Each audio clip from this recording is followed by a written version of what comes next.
ये कोई मतलब नहीं हो रहा ना। चलिए भैया बढ़िया हवा लगने लगेगी पैरों में ना बैठो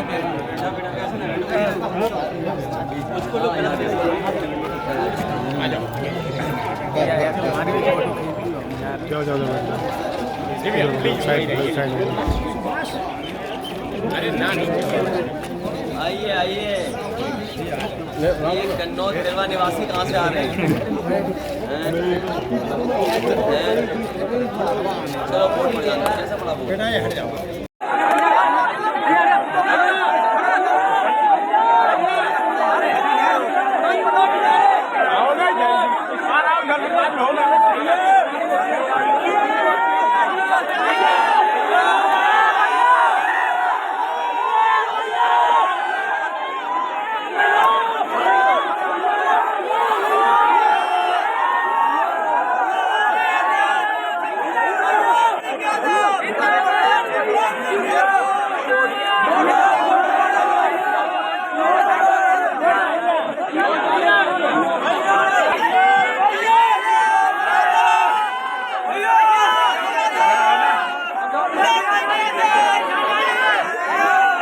भैया आपको रोक रखा था क्या? आपको रोका गया था क्या भैया?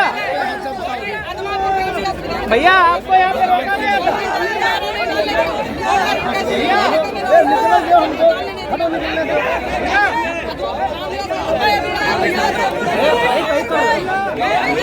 अरे तो करो ना भैया।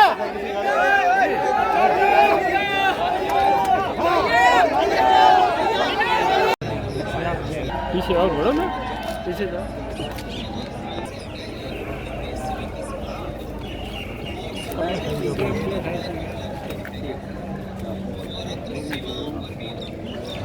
ठीक है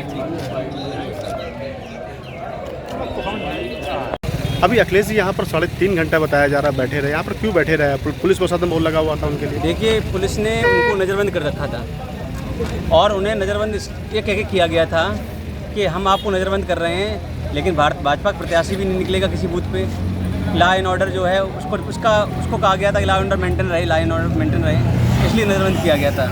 लेकिन भाजपा के लोग नेता, चाहे वो ब्लॉक प्रमुख हों, चाहे जिला पंचायत अध्यक्ष हों, चाहे सूरत पाठक का बेटा हो, चाहे भाई हो, लगातार बूथ पे जाते रहे, धमकाते रहे, लेकिन हमारे राष्ट्रीय अध्यक्ष जी को यहाँ पे नज़रबंद रखा गया 3.5 घंटे। कितने बजे यहाँ पर आ गए थे? यहाँ वो 1 बजे आ गए थे। 1 बजे आ गए थे। और कितने बजे यहाँ छोड़े गए? 6 बजे जब मतदान खत्म हो गया। मतदान खत्म हो गया। तो क्या कहीं प्रशासन को डर था लाइन ऑर्डर बिगड़ने का? डर नहीं था, उनको फर्जी मतदान कराना था। वो फर्जी मतदान के लिए उन्होंने नज़रबंद कर दिया था अखिलेश जी को। लेकिन कन्नौज जनता ने मन बना रखा है कि परिवर्तन होगा और होगा यहाँ से। चुनाव के लिए जनता क्या संदेश देना चाहेंगे? जनता ज्यादा से ज्यादा वोट करे, ज्यादा बेईमानों से देश को बचाए। ठीक।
ना होता तो उल्लंघन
चाहते हैं, वही लोग ताकत और नोट और खोट से चुनाव में परिणाम अपने पक्ष में लाना चाहते हैं। लेकिन मैं बधाई दूंगा न केवल कन्नौज की जनता को, बल्कि इस क्षण में जहाँ जहाँ मतदान हो रहा है, जनता बदलाव के लिए, भारतीय जनता पार्टी को हटाने के लिए, लोकतंत्र को बचाने के लिए मतदान कर रही है। आपके प्रतिद्वंदी कह रहे हैं कि कई पीठासीन अधिकारी जो है, देखिए ये नई चीज़ नहीं है बीजेपी के लिए।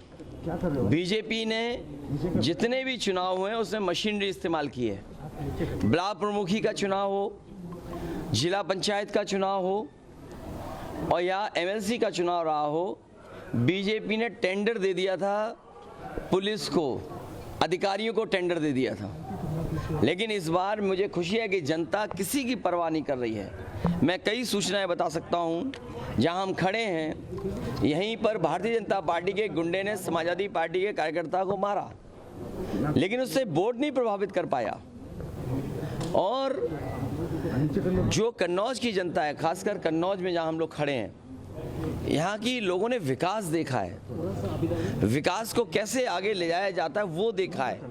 और दूसरी तरफ उन्होंने एक जिसकी भाषा और व्यवहार ऐसा रहा, हर एक को अपमानित किया।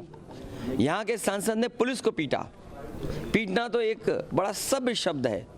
यहाँ की पुलिस को ठोका, और इतना ठोका किसी दवाई के असर की वजह से कि जिसकी वजह से उनके खिलाफ एफआईआर दर्ज हुई।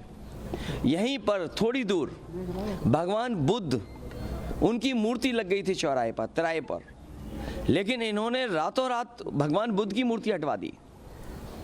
वीरांगना अवंतीबाई, उनकी प्रतिमा को लगाने को लेकर के तमाम बातें रहीं, और फिर इन्हीं बीजेपी के लोगों ने कहा कि लोधी बोर्ड तो हम खरीद लेते हैं। तमाम ऐसे अधिकारी हैं जो डरी जवान से बोल नहीं पा रहे हैं। और यहाँ के एक पाल समाज के नेता थे, उन्हें कितना डराया, धमकाया और अपमानित किया। तो जिस पार्टी के खिलाफ साग के मतदाता हो, जिस पार्टी के खिलाफ लोधी राजपूत मतदाता हो, जिस पार्टी के खिलाफ पाल समाज हो, जिस पार्टी के खिलाफ जनता के आम लोग हों, जिस सांसद और पार्टी के खिलाफ यहाँ का एक एक इत्र का व्यापारी हो, कन्नौज कभी खराब भाषा के लिए नहीं जाना जाता था। यहाँ का इतिहास सुगंध से रहा, परफ्यूमरी रहा, और परफ्यूम की ये राजधानी है। अगर फ्रांस और ग्रास दुनिया की परफ्यूम की कैपिटल है, तो भारत की कन्नौज परफ्यूमरी की कैपिटल है। उसको इन्होंने यहाँ की सुगंध को कोशिश की खराब करने की, लेकिन जनता इस बार वोट डाल डाल के वोट इनका इलाज करने जा रही है। इसीलिए बौखलाए हुए घूम रहे हैं, हमारे कार्यकर्ताओं के खिलाफ कार्रवाई कर रहे हैं, अपने मनमर्जी पुलिस लगवाना चाहते हैं। लेकिन हमें खुशी है कि सबका समर्थन मिल रहा है समाजवादियों को। अखिलेश जी, आपने कन्नौज से जिस दौरान नामांकन किया और राहुल गांधी ने रायबरेली से किया, उसके बाद बीजेपी के तमाम स्टार कैंपेनर्स जो हैं वो इन दोनों सीटों पर फोकस बनाए हुए हैं, क्या कहेंगे उनको? बीजेपी अपने ही खोदे हुए गड्ढे में गिर पड़ी। जो नैरेटिव उन्होंने नेगेटिव क्रिएट किया था, जो उनकी नकारात्मक राजनीति थी, आज नकारात्मक राजनीति को सुनने के लिए कोई तैयार नहीं है। बीजेपी की हर कहानी फ्लॉप रही उनकी, उनके घिसे पिटे डायलॉग कोई नहीं सुनना चाहता है। क्या डायलॉग है उनके, बड़े नेताओं के, छोटे नेताओं के और उनसे छोटे नेताओं के? इनके घिसे पिटे डायलॉग, थकी हुई कहानी अब कोई सुनना नहीं चाहता। इनकी विदाई तय है। आप देखिएगा जब 4 जून को रिजल्ट आएगा तो बड़ी धूमधाम से भारतीय जनता पार्टी के लोगों की विदाई होने जा रही है। आप लोगों ने आरोप लगाया और पुलिस ने भी आरोप लगाया भारतीय जनता पार्टी के लोगों ने ट्वीट करके कि पुलिस सहयोग कर रही है समाजवादी पार्टी के लोग। देखिए, पुलिस अपना निष्पक्ष काम कर रही है, पुलिस अपना काम कर रही। पुलिस ने कहा कि आप बूथ मत जाइए, मैं बूथ नहीं जा रहा। उन्होंने कहा कि हम बीजेपी के सांसदों को भी बैठा देंगे, जो नेता बूथ में जाकर डरा धमका रहे हैं, तो हमने कहा हम भी नहीं कहीं जाएंगे। ये तो हमारा प्रिविलेज है, ये तो हमें नियम के अंदर हमें अनुमति मिलती है कि हम बूथ पे जाकर के अपने एजेंट और वोट कैसे पड़ रहा है वो देख सकते हैं। अगर इस कानून और नियम के बारे में नहीं जानते तो अलग बात है। लेकिन बीजेपी सुबह से, मैं आपसे कह रहा हूँ, कसाबा यहाँ बूथ जाइए आप, अगर आप निष्पक्ष पत्रकार हैं, कसाबा जाइए। बीजेपी के गुंडे ने एक समाजवादी पार्टी के लोगों पर व्यवहार खराब किया। लेकिन समाजवादी पार्टी उससे डरने मरने वाली नहीं है। सुबह से ये लोग फर्जी आधार बना के वोट डाल रहे हैं, हमारे लोगों ने पकड़ लिया। और मैं आपसे कह रहा हूँ, ये कन्नौज के हमारे पत्रकार जानते होंगे, गुरसाईगंज में बताओ, जिस समय चेयरमैनी का चुनाव था, हजारों संख्या में फर्जी आधार मिले थे कि नहीं मिले थे? ये बीजेपी के लोग फर्जी आधार भी बना लेते हैं, इतने फर्जी हैं कि बताओ, फर्जी आधार बना ले रहे हैं। बूथ कैप्चरिंग की भी आपने शिकायत की? अरे बूथ कैप्चर करेंगे तो हम भी पहुंच जाएंगे, ऐसा नहीं है। बूथ कैप्चर जल्दी बूथ कैप्चर करेगा तो जनता उनको, इसीलिए कहा खोट से नहीं जीत सकते, ये वोट से हारने जा रहे हैं। केजरीवाल जी के बाहर आने के बाद गठबंधन कितना सशक्त है? ये इंडिया गठबंधन की जीत है पीएम और इंडिया गठबंधन और मजबूत दिखाई देगा। पीएम कह रहे हैं इंडियन गठबंधन, इंडिया अलायंस पे वोट देना मतलब बर्बाद करना अपने वोट्स को। मैं तो कह रहा हूँ कि ज्यादा दिन रुकना उनका, इस देश को बर्बाद करना होगा। चेहरा कौन होगा प्रधानमंत्री का? इतने चेहरे हैं, जो पसंद आएगा वो चेहरा होगा। आप रहेंगे चेहरे? सीएमपी कोई भी हो को सकता है। लेकर के बहुत ज्यादा कंफ्यूजन है जनता के बीच में। किस बात का कॉमन कंफ्यूजन? मिनिमम प्रोग्राम को लेकर के। उसमें क्या बोलना? किसानों का कर्ज माफ होगा, किसानों का कर्ज माफ होगा, हर फसल की एमएसपी के लिए कानूनी अधिकार मिलेगा, हमारे कर्मचारियों को ओल्ड पेंशन मिलेगी, अग्निवीर वाली व्यवस्था खत्म होगी। और अग्निवीर से तो डरे हुए हैं हमारी ये खाकी वर्दी वाले भी, कहीं हमारी इस बीजेपी वालों को दिमाग घूम गया उनका, तो इनकी 3 साल की नौकरी कर दी, तब क्या करोगे आप? तो ये भी उनके खिलाफ वोट डालने जा रहे हैं। ये लोग विश्वास नहीं करेंगे। आप बताइए, क्या पता था आपको कि हवाई जहाज बिक जाएंगे? क्या आपको पता था एयरपोर्ट बिक जाएंगे, बंदरगाह बिक जाएंगे, टेलीफोन की कंपनियां बिक जाएंगी, ये आपकी नौकरी में आउटसोर्स हो जाएंगे?